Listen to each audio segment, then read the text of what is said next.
sapagkat lubha kang mawain.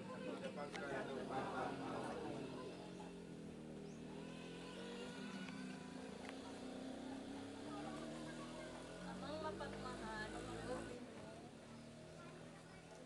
loobin mong pumayanihan ng tapat ng pagmamahal ang aming tahanan.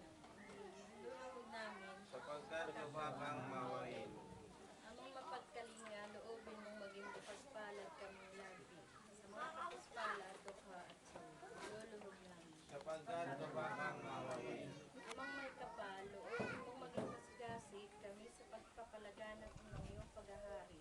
Niluluhod namin. Sapagkat lubha kang mawain. Aming Ama, sa iyong kagandaang loob, ibigay mo sa amin ang iyong buhay at pagmamahal. Nakilikin mo ang iyong namimintong angkan, yamang ikaw ang pinagmumulan sa kanilang mabuting pagsasamahan. Inululuhog namin ito sa pamamagitan ng Kristo, kasama ng Espiritu Santo, magpasawalang hanggan. Amen. Manahan ka, Panginoong Kristo, sa piling ng mga nagpapasinaya sa bahay na ito at tumihiling ng pagbabasbas sa iyo upang sa paglagi rito kanilang madama ang iyong pagkupkop, upang sa paglabas dito kanilang makamit ang iyong pagtataguyod, at upang sa pagbalik dito ay kanilang mapaunlakan ang iyong pagpasok hanggang sa tanay sumapit sa iyong inihandang tahanan. Sa maligayang pagpisan sa iyong Ama sa kalangitan, hari namin nabubuhay kasama ng Espiritu Santo, magpasawalang hanggan. Amen.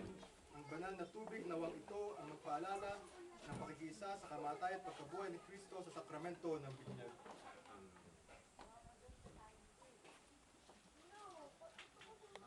Pananampalataya, isang pagbibinyag, isang Panginoon, ang binilating lahat.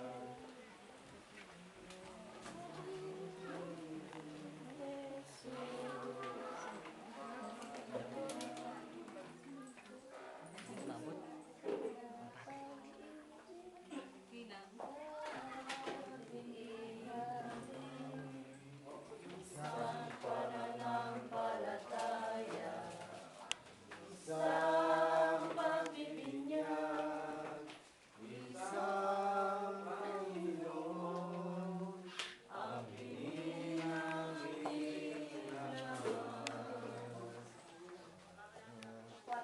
Ang kapayapaang kaloob ni Kristo ay maghari nawa sa ating puso, at ang salita ni Kristo ay manaang lubusan sa ating kalooban upang anuman ang ating ganapin sa salita o gawa ay mangyaring lahat sa ngalan ng Panginoon ngayon at magpasawalang hanggan. Amen.